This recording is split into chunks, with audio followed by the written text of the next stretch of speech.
Welcome to Lawton Room 203's presentation of things you might not know about Seattle and what makes it the great city that it is. The Seattle Underground. Can you imagine a toilet geyser shooting raw sewage 2 to 10 feet in the air?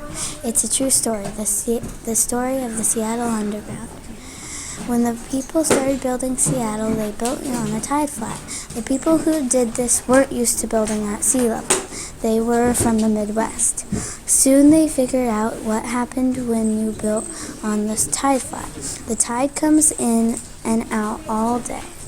And when the tide came in, the whole city flooded into 2 to 3 times a day. Then the Great Seattle Fire happened in 1889 when a cabinet maker started a fire in a glue pot. The fire destroyed the city. They decided when they rebuilt they should make the city higher to solve their sewage problem. But the people who owned the stores didn't want to wait that long since it would take over 7 years to build the city higher. So the store owners went ahead and built their stores while the city built walls and higher streets around each block. If you wanted to cross the street, you would have to... Oh, dang it. The problem got worse instead of better. It wasn't just seawater. The tide flooded all the raw sewage because nothing was draining. This is not just disgusting, but also can make people sick. But Thomas Crapper invented the toilet, which they called the Crapper. The people of Seattle were sure this would solve the problem. They built a huge wooden sewage pipe that started at the top of a big hill, now called First Hill, where many of the people lived. The big wooden drainage pipe ran down the hill and all the way through the main part of the city, now called Downtown and Pioneer Square, into the Sound. It used gravity from the hill to drain. This pipe with the crapper was supposed to solve the problem. The people of Seattle didn't like Tacoma because they got the railroad, so they hoped the tide would take the sewage through the Sound to Tacoma. Once again, they were wrong. It didn't work. The sewage would go down the pipe and the Sound and then to the Sound, and then when the tide came in, it would push all the way back up the pipe. Then it would shoot out of the crappers if someone tried to flush. Then the Great Seattle Fire happened in 1889 when a cabinet maker started a fire in a glue pot. The fire destroyed the city. They decided when they rebuilt they should make the city higher to solve the sewage problem. But the people who owned stores didn't want to build the city higher, so the store owners went ahead and built their stores while the city built walls and higher streets around each block. If you wanted to cross the street, you would have to walk down the sidewalk to the ladder, to the corner, up a ladder, across the street, and down another ladder to the next sidewalk. It was dangerous and many people fell. Some people died from the falls. If you want to know what a glue pot is, it's a pot with an outer container holding water used to heat glue. Glue is often used in woodworking, like when you build kitchen cabinets. Mount Rainier is the highest mountain in Washington. The highest peak in the Cascade Range is Mount Rainier. Mount Rainier is an active volcano. Its last eruption was in 1894.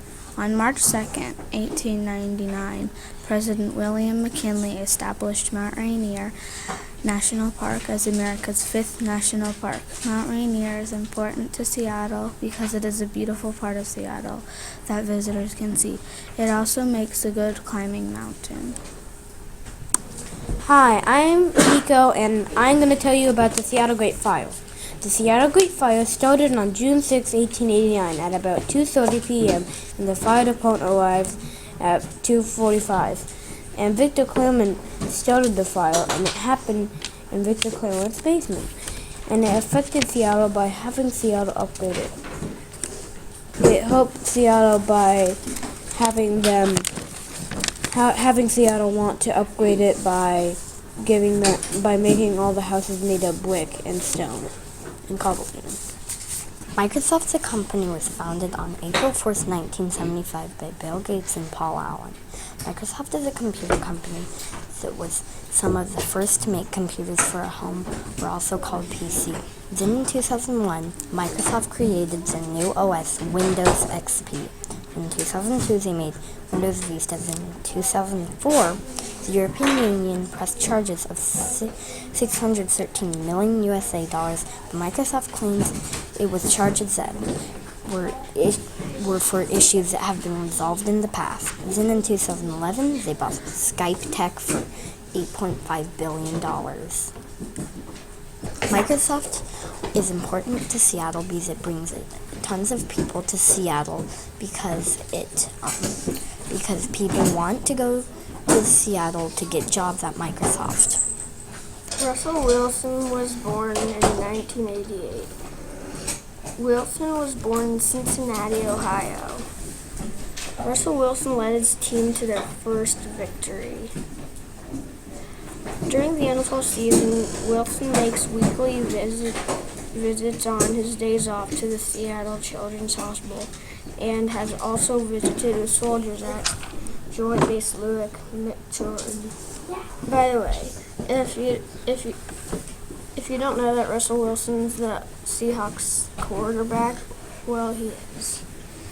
On February 2nd, 2014, the Seattle Seahawks defeat the Denver Broncos 43-8 in Super Bowl 48, giving the team its first National Football League. 95 touchdowns for the Hawks. Russell Wilson is important to Seattle because he's the quarterback of Seattle and their team.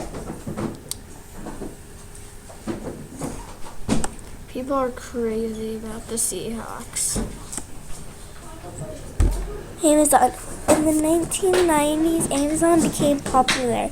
The Amazon founder was Jeff Bezos. My timeline.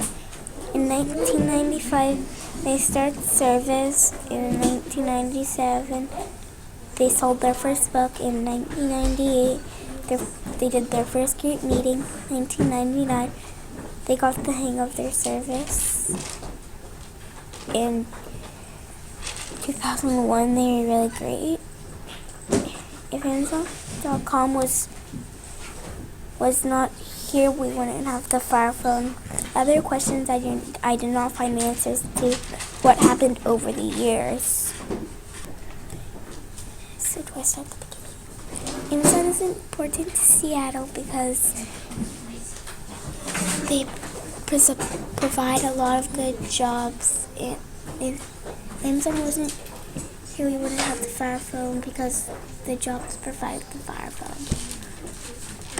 UW officially opened on November 4th, 1861, as the University of Washington. Their motto was, "Let there be light." I think that means there's always room for opportunity. UW's home is in Seattle. I think people that graduate from there are destined to do great things. They have 21 varsity teams, including football, basketball, and cheerleading. The UW sports team's colors are purple and gold. Their mascots are Harry the Husky and Dubs. Dubs is a real husky. UW is important to Seattle because when people go there, they get a good education and that can help Seattle grow. It also attracts people to go there and stay as long as they can and they can help Seattle grow as well. And that's my report. Hi, I'm Ileana, and I'm going to talk about the Great Seattle Fire. The Great Seattle Fire was a disaster and a hero to Seattle. Although it burned down houses, homes, markets, and many more, it let us rebuild a better, safer, newer Seattle. The disaster part was horrible. On June 6, 1889, John E. Back put glue in a pan to put in the oven. At about 2:45 p.m., the glue suddenly burst into flame. John poured a bucket of water on it, but that just made the flames splatter all over the walls, making it worse. Soon the whole shop was on fire. John had long before realized it was unstoppable. Luckily, he and the 5 other men got out safely. The fire spread across 29 blocks of downtown Seattle. Since there was no organized fire department, only volunteers, they couldn't do much. Luckily, no people died, but 1 horse and about 1 million rats did. Finally, the fire went out, relieving hundreds of people. Although it was disastrous, it let us build higher buildings, brick houses, and stronger roads. We earned and lost a lot from the fire. It let us have a better, newer, safer Seattle. I hope you've enjoyed learning about Seattle in this first installment of Room 203's History of Seattle. Stay tuned for our second installment where we learn more about the Great Fire, underground Seattle, the Seattle Seahawks, and the Ballard Locks, among other interesting Seattle topics.